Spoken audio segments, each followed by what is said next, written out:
Fellow Ugandans, especially the Bazukuru, greetings. Recently, I had 2 meetings with the Interreligious Council. In those meetings, they raised a number of issues, including the following. Number 1, the issue of justice and human rights. Number 2, the trade order. Number 3, environment, especially the wetland reclamation.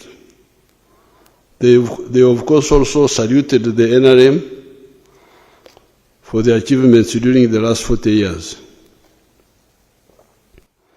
Regarding the issue of justice and human rights, they were concerned that the historic achievements of the NRM of bringing peace and respect for human rights that led Ugandans to universally say, Wakiri twebaka kutulo, which translates as at least we sleep peacefully after many years of fear, insecurity, and lack of peaceful sleep, that this may be in danger of being ended or eroded by what they were calling disappearances, in quotes, of people,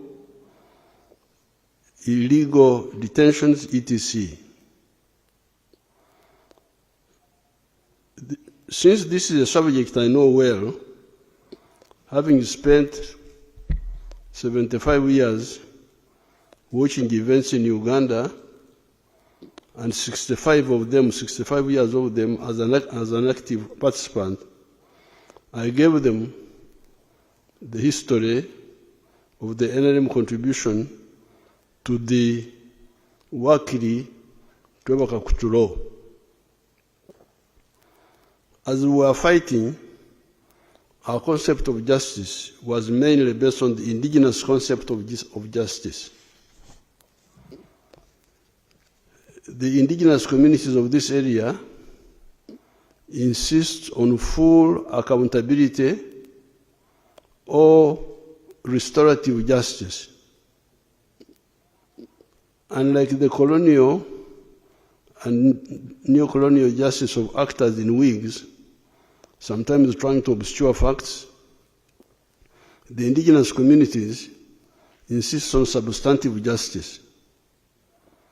With the indigenous justice system,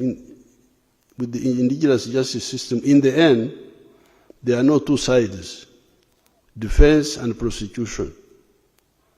In the end, what matters is what was the truth. What was the truth? This is what we, the indigenous people, insist on. The tragic comic practice of the defense dedicating itself to obscuring the facts is foreign to our indigenous system. It is this frame of mind that guided us in the Royal Triangle. I've told the different fora of the incident of a boy called Zabuloni and his colleague in the area of Semuto, the village of Mulule, in 1982. Zabuloni and his colleague drank alcohol and killed 3 villagers on account of their alcohol. Janet Mkwaya was a government magistrate in the area when we captured the area. She tried the case and passed a sentence that I don't remember well. Then the matter came to the High Command, of which I was chairman. In the High Command, we had somebody that had studied as a neo-colonial lawyer at Makerere. This was Jim Mwezi, who was our secretary. He advised that, according to the colonial law, Zabuloni did not kill the 3 villagers in Mulule, that it was the beer inside Zabroni that had killed the people, and therefore Zabroni could not be guilty. The indigenous communities had 2 systems of offenses. The first category were ebchumuro. These were offenses short of murder. These included insult, okujuma, very serious. Mistreatment of spouse, such as kugunga, what they call kugunga, which means denial of sex. That's a big offense. Okwitsenjara, not feeding the partner well. Okushenda, denying shelter to somebody who had okwirirwa, caught by the night while on a journey. Kuonesa, livestock eating somebody's crops. Kuterenta wato, denying water to cattle that are not yours, etc., etc.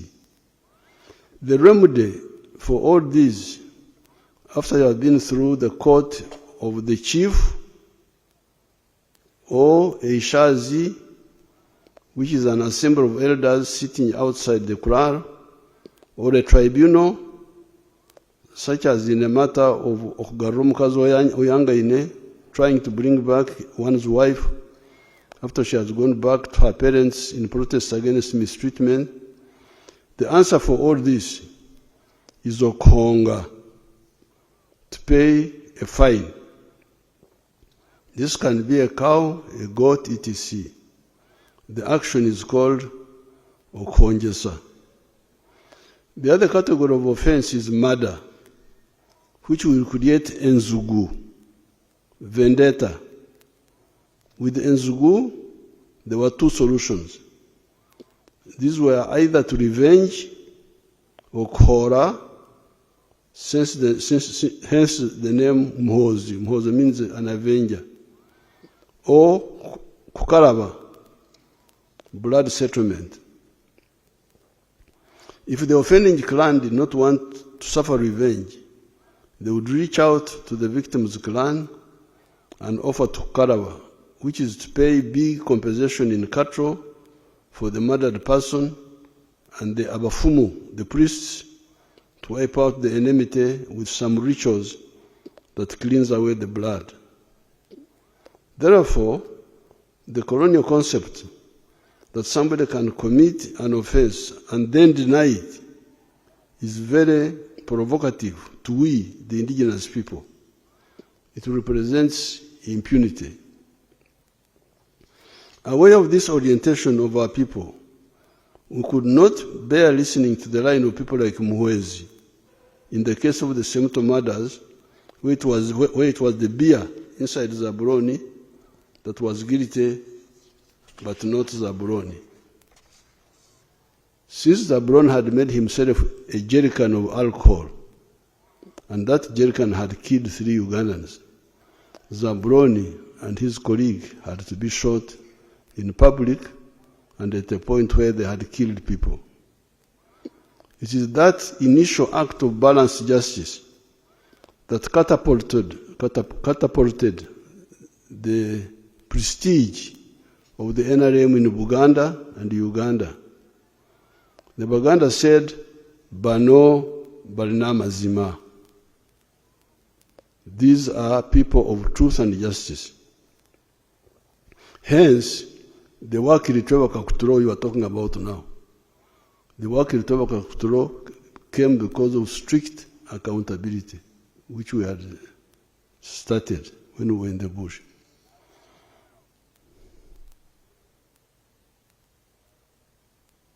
Even when we came into government, the same was maintained.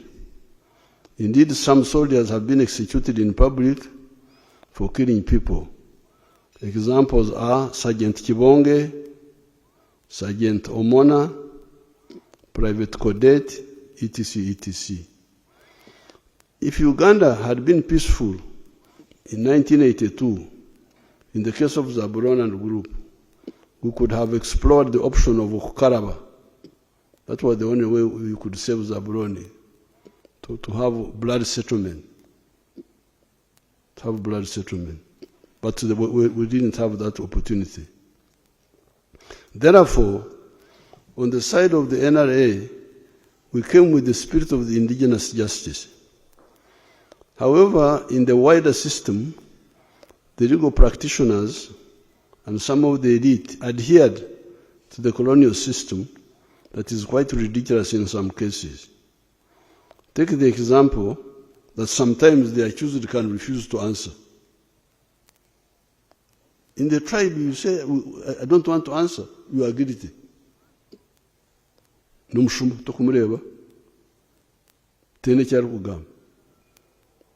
is the way we think. Then there is the issue of granting bail, even when the accused can interfere with the case.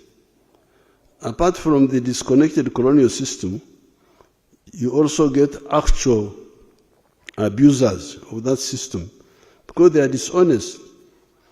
Even with the colonial law, bail is apparently only given when the accused cannot interfere with the case. However, you have seen rampant cases of policemen giving bonds or magistrates giving bail to village thieves that are threatening rural agriculture.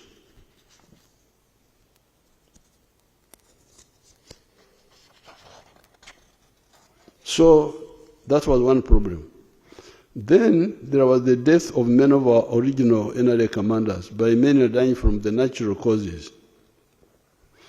The regiments that brought victory on the 26th of January 1986 were the following: 1st Battalion, 3rd Battalion, 5th Battalion, 7th Battalion, 9th Battalion, 11th Battalion, 13th Battalion, 15th Battalion, 17th Battalion, 19th Battalion, 21st Battalion. These were 11 regiments, although they were being called battalions. 19th Battalion, for instance, had 1,900 soldiers, yet our battalion at that time would have been about 750 personnel. However, 7 of these regiments had their commanders dead in the early years after 1986.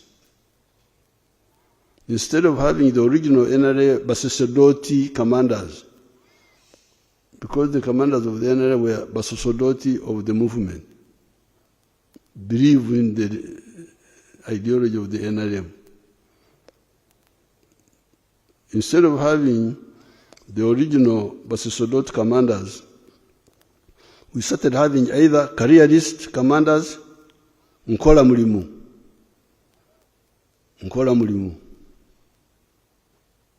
Ndikumusala, or even actual opportunists, Najakulia. This is how you started having corruption in the army, stealing army ration, stealing army fuel, stealing army funds.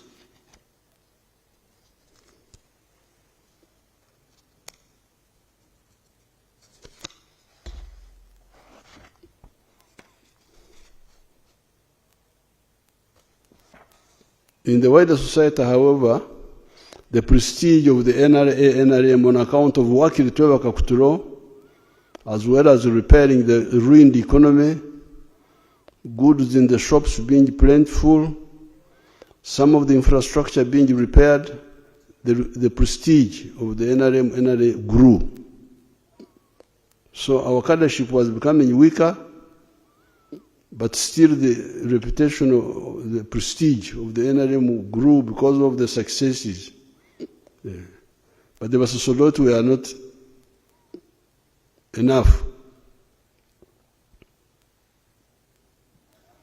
The NRM, therefore, attracted big membership, standing at 18 million by May 2025 last year when we checked the registers. However, gaps in observing human rights, in fighting corruption, and fighting crime, mainly on the part of the political class, the bureaucracy, and the judiciary, remained. So you had success, economy was growing, goods were plentiful in the shops. Was there, but there were gaps. There were gaps because of the diluted cadreship. This meant that there was peace and the economy was growing, but it would have grown even more if we did not have those gaps. I noticed that danger, and for the NRA UPDF, I encouraged young Muhozi, after he had finished S6, to mobilize some of his colleagues and come to Kasenyi training wing for ideological and military training. You remember the story at that time by the negative forces that I was recruiting an illegal army. You must have, if you check the news, you will see those stories. Those cadres, however, unlike their Bush predecessors, had more time and opportunity for professional development by attending all military and ideological courses systematically, level by level. The recent limited actions by security forces against some individuals and institutions are really long overdue actions to fill those gaps. Those gaps. Work ilitwebaka control created mainly by the UPDF, Bonabagagawale, Wealth for All, created by the NRM, that have resulted in metamorphosis in Uganda into a lower middle income country, must also be reinforced by no more sleep, no more Congola, no more corruption, and now no more impunity by the selfish people and agents of foreign interests to systematically denigrate the efforts of the people to develop themselves, and also some people endlessly committing crimes and using the law to shield them. There was a weakness on the part of the political, administrative, and legal cadres of the government in allowing this impunity to continue for so long. Some people say people have been abusing Museveni, but Museveni has been ignoring them. That is true. But those malignments were slowing down our growth. Some investors and tourists are scared away from coming to Uganda on account of those false stories. I have got many examples. When people come here, they get amazed about the progress, seeing what is on the ground compared to the stories they have been hearing.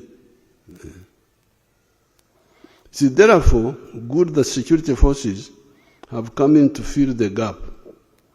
In the past, I did not have enough cadres to fill this gap. It is not only the security forces that are filling this gap. A year or two back, Honorable Fred Byamukama helped Uganda to expose the criminals that had turned State House into a mafia center. State House here had become a mafia center. State House had become a mafia center. In order to have your document brought to the president, you can imagine, in order to have your document brought to the president, you had to pay a bribe of 30 million shillings. Byamukama reported the matter to me. We arrested the gangs. There is therefore a counter-offensive against corruption, crime, and impunity. To show the impunity Take the case of Besigye, Dr. Besigye. He was arrested on the 17th of November 2024. It is now almost 2 years. All this time, however, he has been refusing trial, misusing the legal system. Why would this great Democrat and human rights fighter spend so many calories on refusing to come to trial, where he has got opportunity to prove his innocence and expose the undemocratic behavior of the dictatorship of Museveni and his family? What is the problem? Because the dictatorship of Museveni and his family is imprisoning Besigye wrongly. Come to the court and expose it. Why do you spend so much time avoiding court?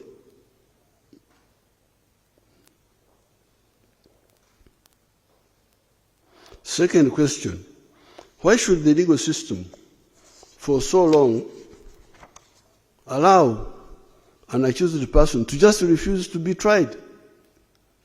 Somebody who's accused says, I don't want to be tried, and he's not tried. Is that a good system or what? How can somebody who's accused say, I don't want to be tried, and 2 years is not tried? This allowing of impunity to continue for so long is responsible for the culture of mob justice. Before you talk about the security forces, talk about the population. Why do the population take the law in their own hands? Why? Why do the population take the law in their own hands? The population suspects that the police and the judiciary may not hold the criminal accountable, hence the mob justice, which is unfortunate. The fascist tendencies among some of the elements of the opposition have for a long period provoked the patriots.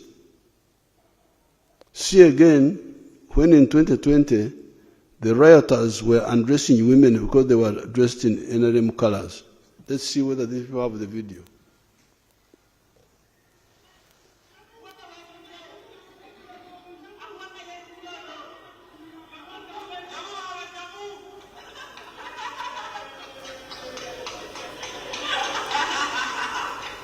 Freeze that, freeze it, bring it back.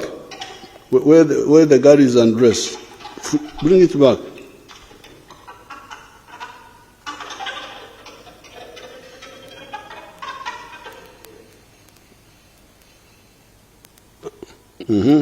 When she's actually undressed, a bit forward, you idiot.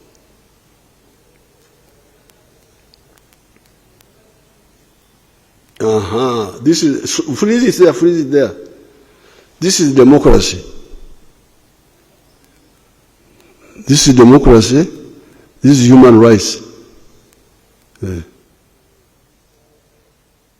See, the woman is undressed because she had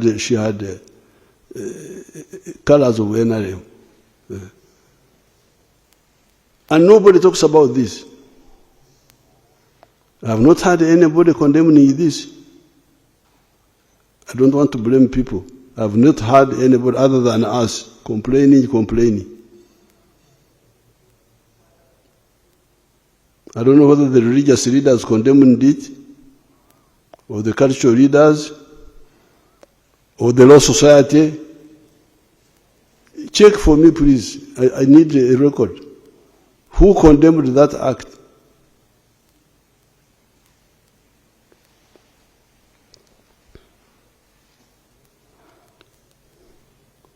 See the picture when an armed policewoman was attacked by the hooligans. Let's see another picture.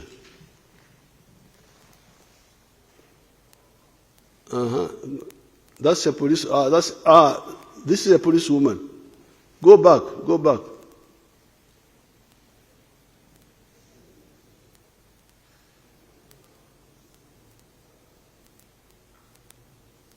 A policewoman was trying to remove the thing which they had put on the road, see the person, and she was not armed.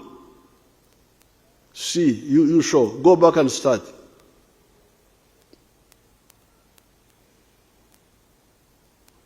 That's that's a democracy now. That's human rights. That's a democracy. Yeah. On camera now. Fortunately, me, I show film. I'm a film shower.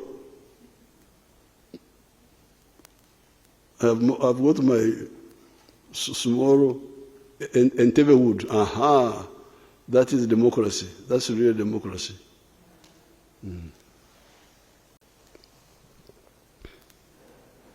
See,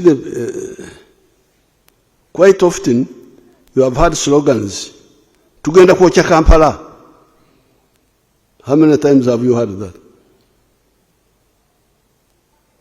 How many times have you heard that? If you want to go to heaven, that is. If you want to go to Gehenna, of course you will deny. But I'm sorry, when I go to heaven, I will wait for some people. Tugenda kwocha Kampala. Tugenda kwocha Kampala. Kwocha Kampala. We are going to ban Kampala. What did the slogan Taja Kulaira mean? Taja Kulaira. Didn't you hear that? What did it mean? For people who want peace. Democrats.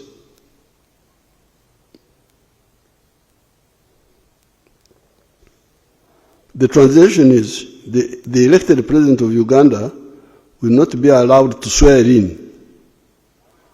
How will you stop the swearing in except by violence if you are not using the courts? If you are not using the courts, how will you stop the swearing in? By violence. That's what they were planning, which they tried to do, but we defeated it. All these schemes will defeat them. Kwenda kwocha Kampala, they can't ban it. Tajja kulayira, omusajja alayira. But who are these who plan? We know them, of course. And the commentators, the ones who are talking about human, why don't you, especially maybe the foreigners don't know, who don't know our language.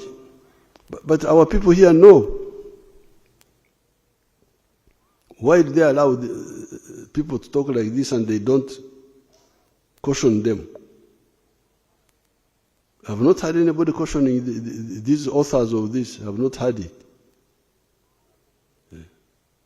But now I'm telling you, because of course we have been following everything.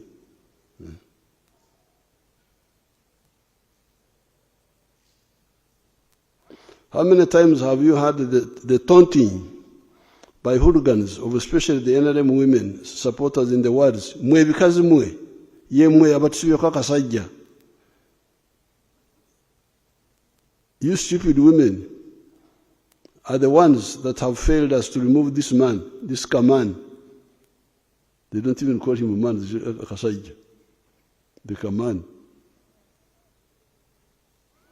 It is the democratic right of those women to kubasibako the Kasajja if they support the Kasajja. That's what the democracy means, please. Because we wagira Kasajja, muleke because we wagira Kasajja kabyo. Or persuade them. But to harass our people, those who are, of course some of them paid, because when they rioted on the 18th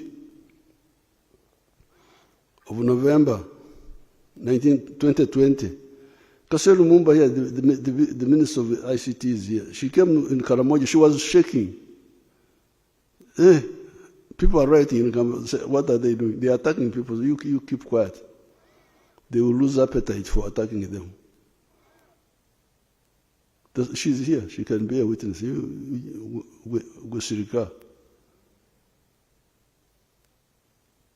will stop. But the arrested opposition lawbreakers may not get bail because they threaten the security of the witnesses. Because some people have been saying, you give these people bail, give them bail.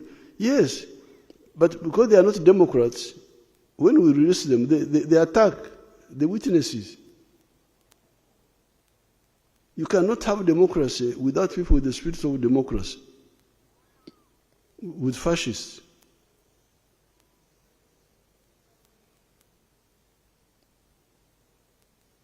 Why should you intimidate a witness if you are innocent? Why?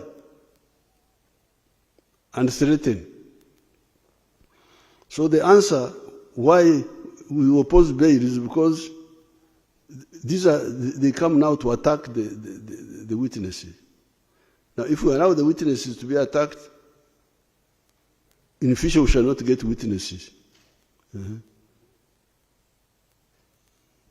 And what will happen? The security forces can even start doing other bad things, like if they are blocked, the legal way is blocked, they can start extrajudicial executions, shoot somebody, say, oh, he was running away, he was escaping, we shot him. You should be happy that the security forces are not doing mob justice, because the civilians gave up. That's why they do mob justice. Gave up on the legal system. But the security people are still bringing these people to court.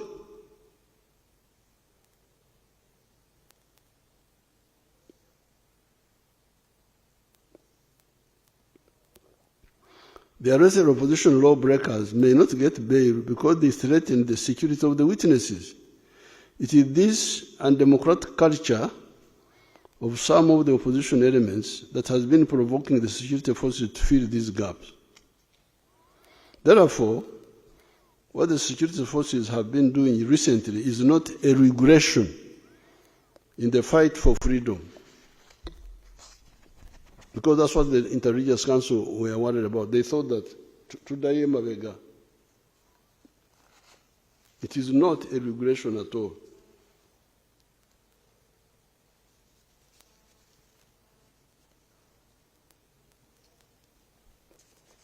It is not a regression, but a consolidation of our long fight for the principles of patriotism, moyo gwa Uganda, Pan-Africanism, moyo gwa Africa, socio-economic transformation and democracy. Indeed, General Muhoozi recently pointed out one useful fact. He said many of these people, Ugandans, including those who criticize the NRM, go to Dubai, UAE, where the press is disciplined and they appreciate. You cannot find in Dubai the press doing what the press does here.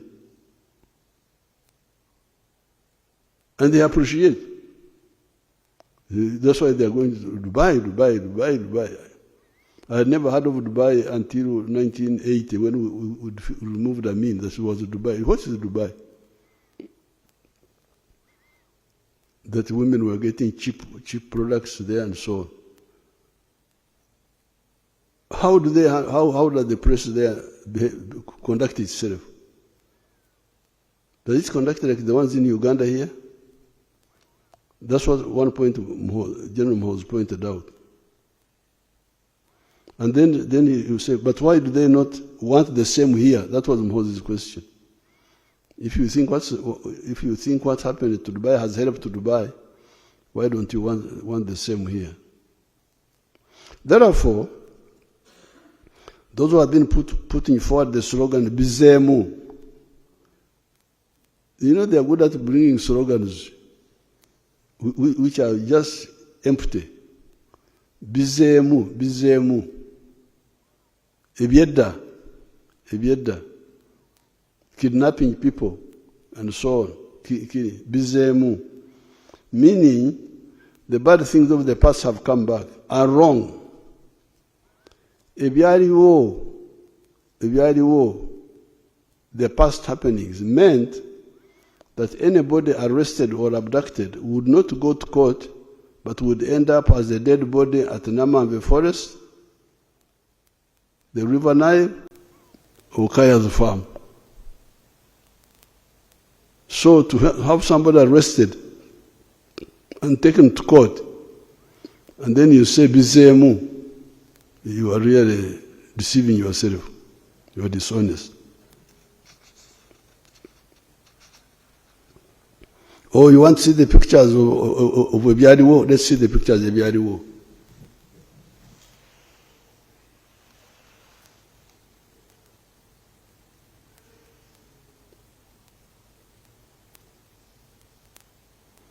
Bring the bones properly. Bring the the skulls. Bring them in the center of the picture. Freeze there, freeze there. Go back a bit. Go back a bit.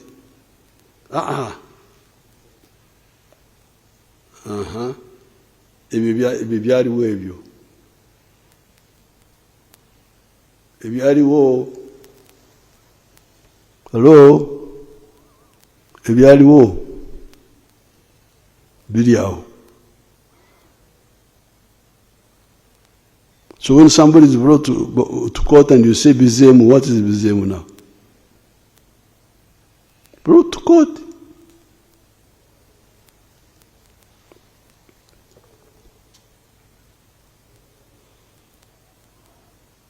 On the contrary, here you see basically creating scenes in the courts of law. You see basically creating scenes.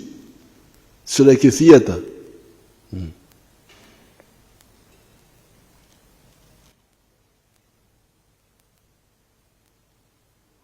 I could even see my sister Matembe limping into the court. When she was coming in the court, she came limping. I was worried, but forgot to limp. When she was leaving the court, she walked. Yeah.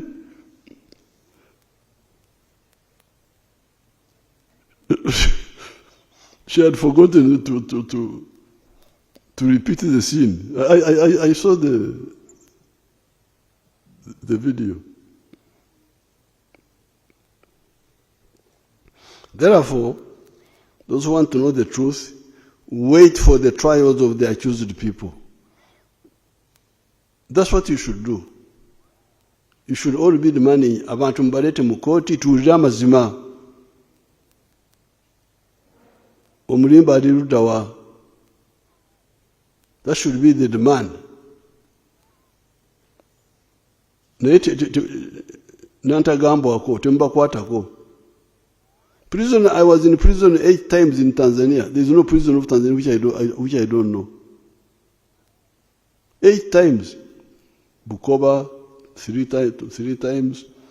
Mwanza, Tabora, Central Police. I was in those prisons for nothing. Because there are people who are against us. Although Marimu was supporting us, there were people who are against us. If you arrest me for nothing, I will prove my case. Yeah.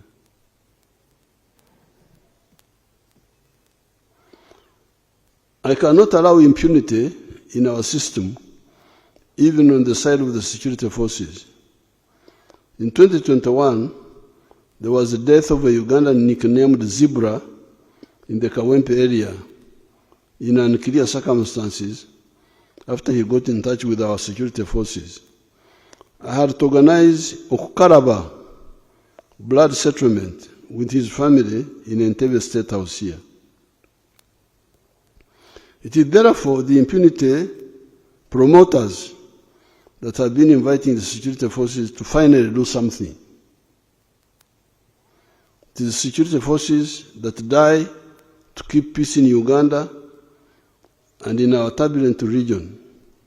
If the security forces give their lives to keep peace in the country, why can't some of the political actors give up their egos and greed to make a contribution to that peace. Because the security people die. They give their lives in situations created by all these people. And all you are asked is not to die, is not to sweat, is simply to behave responsibly, that's all. And they are not able to do that. It is therefore, in order for us to insist on full accountability and no impunity for our words or our actions. You must be accountable for your words and for your actions, fully accountable. I hope these comments have illuminated what the gaps were and why the limited supportive actions of the security forces to the rule of law in the country. Once we have known the why and the what, then there is the issue of the how. The how. This is an issue we handled from other days of our resistance, and I will share it with you separately so as not to render this piece too long. We now come to the issue of trade order that the Inter-Religious Council also raised. One of the points mentioned by a number of people is that hawkers have been earning a living by violating common sense and selling products on the sidewalks, etc. I told the bishops and the sheikhs that I can see that I'm in real trouble.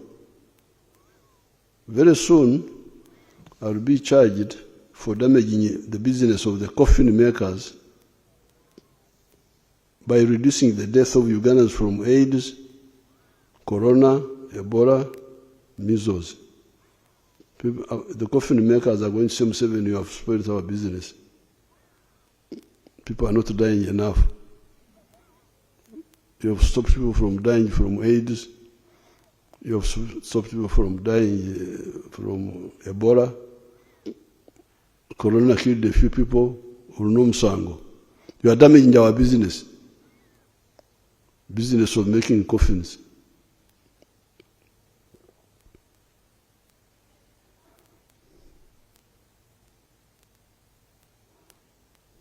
Yes, the coffin makers will lose business because it was a bad business that was at the expense of society.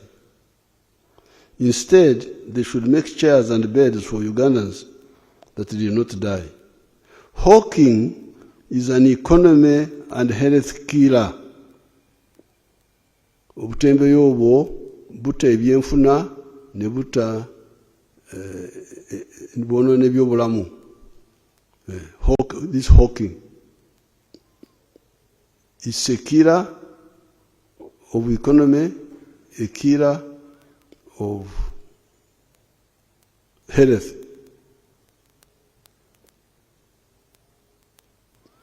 It kills the economy by denying the users of the shops and the markets business, because customers buy from the hawkers who do not pay tax because they are not identifiable.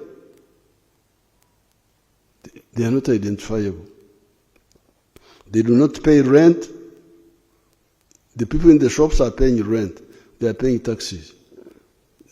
These ones are selling without paying tax, without paying rent.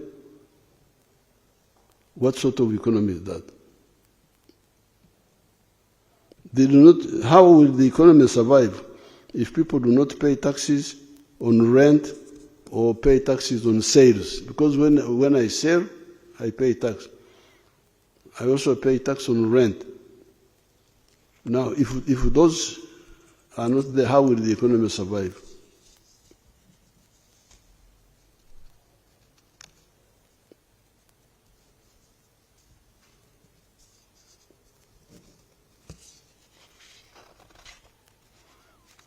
On the issue of health, having products exposed to the atmosphere, including food, is very dangerous. Yet the one who sells a dangerous product is not identifiable. Then there is the issue of blocking pedestrians from using the sidewalks and forcing them to compete with the cars and the bodabodas on the narrow roads. This means accidents, road jams, etc. Selling must be in shops, markets, or supermarkets. Even there, you must be registered so that you are accountable for what you sell, and you also pay tax. The local governments should look into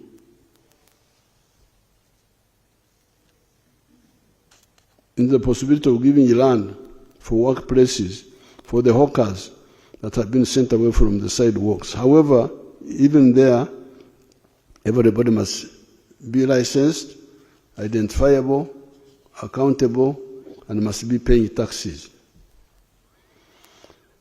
Coming to the issue of the wetlands, this shows you how unpatriotic some Ugandans can be. Who does not know what a wetland is? Ekisaru, Orutobazi, Omuga, Nyanja are known even by a child. You don't have to be an M expert. You just need to be a Ugandan. You know what is all these things. Ekisaru, Omuga, Orutobazi. You know. Our people know. Nobody can say that I came to the wetland without knowing that it was a wetland, because the features are unmistakable. Water, ebigugu, Cyperium latifolia, ebitogo, etc. Ever since 1986, we have been telling you about the forests, the wetlands. Yet, except for the Busoga, Bukel, and Kigezi areas, most of the swamps in other parts of Uganda were not encroached on. Mabera forests had been encroached on by the population because Idi Amin had told them that forests had no value. When we came into government, we chased all the encroachers, and Mabera forests came back.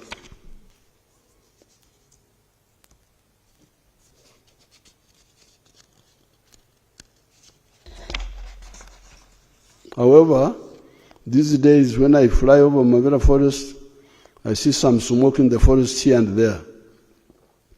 Does it mean that some people are making charcoal in the forest?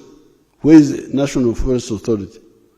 Where are the chiefs of the surrounding administrative units?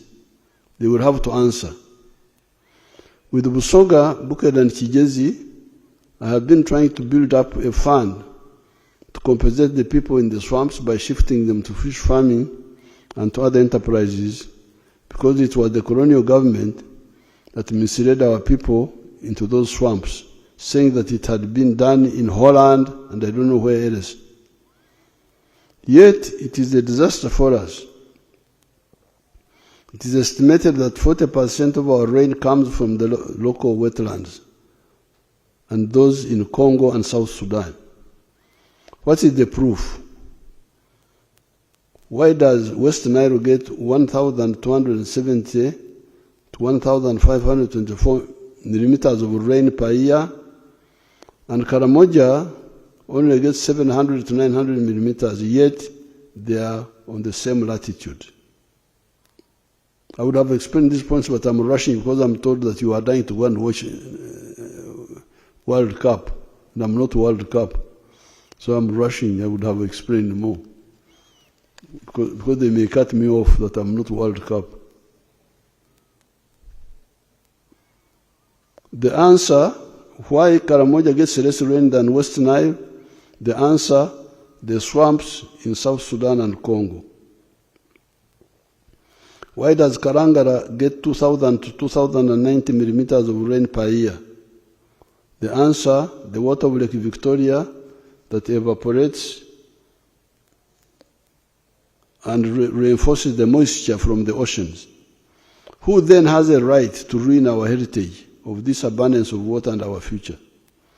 There are those who say that they were allowed by government authorities to ruin the wetlands. Did those who allowed them do so rationally and illegally? We shall study those excuses and decide on the way forward for those mistake makers.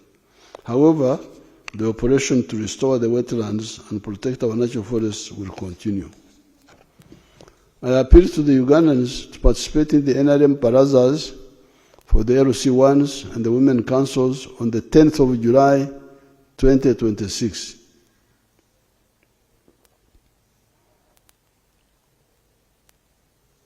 The LC1 elections on the 28th of July 2026 and the Women Council elections on the 23rd of July 2026. The NM Secretary should repeat these dates so that people know them and participate. Ugandans, I'm hearing of the corruption in the health centers, in the PDM etc. The medicines for those problems are two. One, report the corruption to a government official or a religious leader or anybody who you think will bring it up, take up the matter. Action will be taken. Secondly, use the LC1's elections and the Women Council elections to elect leaders that will fight corruption. Corrupt people are easy to defeat. Just report them. May God bless Uganda and Africa. Go for the World Cup. Thank you very much. Download the app on App Store or Google Play Store now. Vision Digital Experience, the future of media. New Vision TV. Stream smart, stream New Vision.